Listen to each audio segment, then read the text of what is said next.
Jadi hati manusia ni, kata Syekh Ibn Atta', apabila dia semakin bersih, kefahaman dia dan keyakinan dia terhadap Allah Ta'ala itu akan meningkat. Akan meningkat. Baik. Sekarang kita percaya bahawa Allah Ta'ala itu ada, wujud. Dan Allah Ta'ala itu antara sifatnya mukhalafah, tidak menyerupai sesuatu. Antara makna tidak menyerupai sesuatu ini, bahawa Tuhan itu tidak ada kaitan dengan tempat dan masa. Dengan arti Tuhan itu tidak berkait dengan tempat, tidak berkait dengan masa dan seumpamanya. Jadi tidak boleh nak kata Allah Ta'ala tu ada situ, ada sini, ada bahagian atas, bahagian bawah, ada luar, ada dalam. Tak boleh nak kata betul. Sebab apa? Itu adalah perkara-perkara yang di luar, yang termasuk dalam mukhalafah. Itu pegangan akidah kita. Jadi dalam tauhid kita, Allah Subhanahu Wa Taala itu ada. Dan antara sifatnya itu mukhalafah, tidak menyerupai makhluknya, antaranya tidak bertempat. Tauhid kita, pegangan kita, keyakinan kita. Tapi bila hati kita ini semakin dibersihkan, itu dia, semakin dibersihkan, lalu bila hati kita dibersihkan ni, dia akan meningkat dari segi kefahaman dia tu, kefahaman dan keyakinan dia tu. Itulah yang dikatakan pertambahan iman. Itulah yang disebut oleh Syekh Ibn Atta' sini. Baik, dia kata apa? Tengok. Syu'aul basirah yushhiduka qurbahu minka. Ni saya nak kabun. Orang kalau tidak mengaji tasawuf, dia mengaji usuluddin, dia takut nak baca ayat ni. Dia ngaji usuluddin saja. Sibak 20 tapi tak mengaji tasawuf, dia takut ni. Ayat-ayat semacam ni takut dan tak berani nak melaksanakannya, mempraktiskannya. Baik, saya nak kabur. Macam mana boleh jadi gini? Baik, sekarang pegangan akidah kita jelas. Allah Ta'ala tu ada. Yang kedua, antara sifatnya mukhalafah. Antara makna mukhalafah itu, Tuhan tidak bertempat, tidak dapat digambarkan, dibayangkan, disifatkan. Maha suci Allah daripada semua itu. Jelas pegangan akidah kita. Baik. Dan menjadi keyakinan kita juga, Allah Ta'ala ni bersifat dengan sifat ma'ani. Tauhid kita bersifat dengan kudrat, maha kuasa, iradat, maha berkehendak, menentukan segala kejadian, bersifat ilmu, maha mengetahui segala-galanya, bersifat sama, basar, melihat, mendengar dan melihat, maha mendengar, maha melihat segala apa yang berlaku.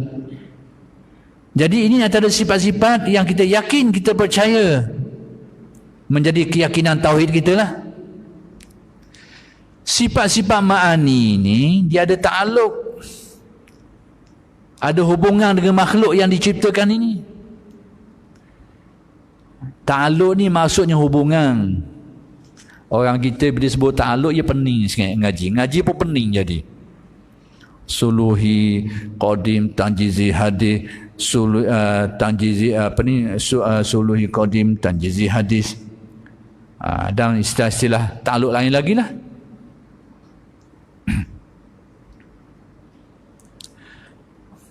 Ada tanjizi qadim, pening baca. Jadi inilah antara isu timbul dalam masyarakat kita juga hari ni lah. Minta maaf lah saya nak kabur. Akidah ni dia ada qada fardu ain, dia ada qada fardu kifayah. Saya hari ni saya melebor sikit huraian, saya pecah sikit, biarlah. Tak apalah lah. Kita pelebor sikit. Akidah ni dia ada bahagian fardu ain, ada bahagian fardu kifayah.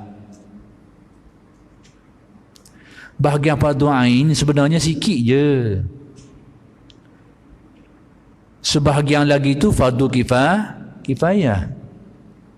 Tapi pada sesetengah alim ulama kita dia campur aduk dua ni, sehingga memberikan kefahaman kepada ramai orang kalau dah habis pengajian ni seolah macam tak sah akidah. Ni timbul masalah, menyebabkan orang kampung kita hari ni jadi ragu tak ada akidah dia sendiri, sehingga dia kata seolah macam akidah aku selama ni dia baru mengaji ni, baru faham ni, sebelum ni tak faham, seolahnya akidah selama ni tak pakai.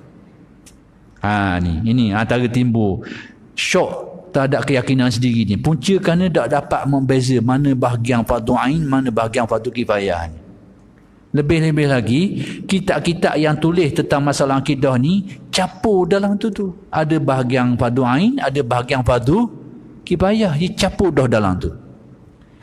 Jadi alim-alim kita pula memberi gambaran kepada orang, kalau dah habis ngaji benda ni dak selesai akidah, dak habis akidah. Bila dak habis akidah, dak selesai akidah, amal ibadat awak selama ni dak pakai belaka. Takutlah orang ramai. Dah ibadat kita selama ni dak pakai. Sebab apa? Akidah ni dak habis dak selesai ni.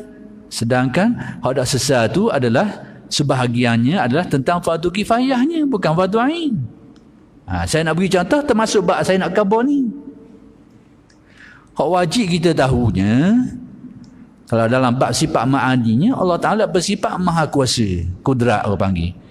Kalau kita tahu benda tu dengan dalil yang umum cukuplah. Dalil kasarnya, kalau Tuhan tu tak berkuasa, macam mana boleh buat alam? Sesat dah.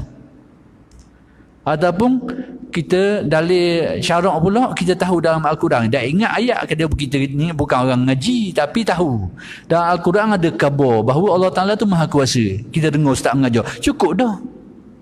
Ataupun kita ingat ayat mudah, innallaha ala kulli syai'in qadir, Allah Ta'ala tu maha kuasa. Dah ingat ayat, ingat maknanya, tahu dalam Al-Quran ada sebut Allah Ta'ala tu maha kuasa, cukup dah untuk melepaskan qada fardu ain. Maksud kalau dia tahu waktu tu bahagian tu sesat dah fardu ain, cuma dia mengaji pula sifat ma'ani ni jenis apa benda, wujudiyah ke haliyah, wujudiyah tu guna detail lagi, kemudian sifat dengan zat ni sama ke tak, sifat dengan zat ni mendak tula ke lain-lain, hak tu bukan fardu ain dah, bukan qada fardu ain. Tapi orang kita setengah tu dia faham, dah habis ngaji hak ni dah selesai fardu ain, akhir sekali sampai ke mati tak faham-faham, sampai ke mati tak faham-faham bab ni zat ni sifat super ke lain, sebab pening gitu. Akhir kali sudah, akhir kali tutup tu kita. Maksud nak kabarnya bahawa hari ni saya kata ni sebab saya ada terima pengaduan setengah orang yang dia faham seperti itu. Dia kata oleh kerana sebab dia mengaji sehingga dia beritahu begini-begini, membayangkan kepada dia, dia kata kalau tak faham ni seolah macam akidah tak pakai kau ibadat selama ni tak pakai belaka. Takut kawan ni. Padahal mana bahagian qada fardu ain, fardu kifayah tu kena beza tu. Fardu ain sikit sangat je, hak lebih tu jadi fardu kifayah. Ia belajar lebih baik. Tapi kalau dia tak tahu qada fardu ain sesat dah dalam perkara tadi saya nak bagi contoh lah.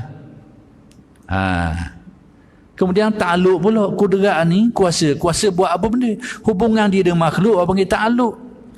Huraian dia ada jenis pula, takluk suluhu qadim, tanjizi hadis, kudrat ni takluk apa benda sekarang pula lagi. Jadi tahu benda-benda macam tu sudah mencapai tahap fardu kifayah. Fardu ainnya kita tahu Allah Ta'ala, kita yakin dan tahu Allah Ta'ala tu bersifat kudrat, artinya maha kuasa, berkuasa atas segala-galanya. Cukup untuk dia faham tentang qada fardu ain dalam perkara tu. Allah Ta'ala bersifat maha mengetahui, bersifat ilmu, dengan arti maha mengetahui segala-galanya. Cukup dia tahu kalau Tuhan tu dalil mudahnya akalnya, kalau Tuhan tu dah tahu nak buat ke mana. Kalau tak tahu tak nak buat. Yang boleh buat ni bila dia ada ilmu, dia tahu, bolehlah buat. Jadi dengan akal, dalil akal yang mudah tu memadai, ataupun dalil Al-Quran yang mudah. Dia dengar ulama-ulama beritahu, disebut dalam Al-Quran Allah Ta'ala tu maha mengetahui, atau dia tahu ayat dia, innallaha bikulli syai'in alim, ataupun ayat-ayat yang seumpama dengannya, alimun bizati sudur dan seumpamanya lah. ataupun tidak ingat ayat, tapi dia tahu ada ayat Quran sebut dengan makna tu, bahawa Allah Ta'ala tu maha mengetahui, itu sudah memadai untuk orang melepaskan qada fardu ain. Tak apalah, saya pergi atas situ sikit, terbawa atas situ sikit. Sebab apa? Saya nak berkongsi pengalaman lah. Kerana ada orang akhir sekali dia bimbang, mari takut tang. Kerana apa? Kerana dia kata, kok ni tak faham molek lagi ni, tak faham molek lagi buah benda ni. Lalu dia beranggapan tak faham benda ni, tak sesat fardu ain bab akidah. Bila tak sesat fardu ain bab akidah, ibadat selama ni tak pakar belaka. Jadi takutlah kawan ni. Nak kawan ni moci peceng tu, nak mati tu. Takut dia kerana salah faham. Ini kita kena faham molek. Baik.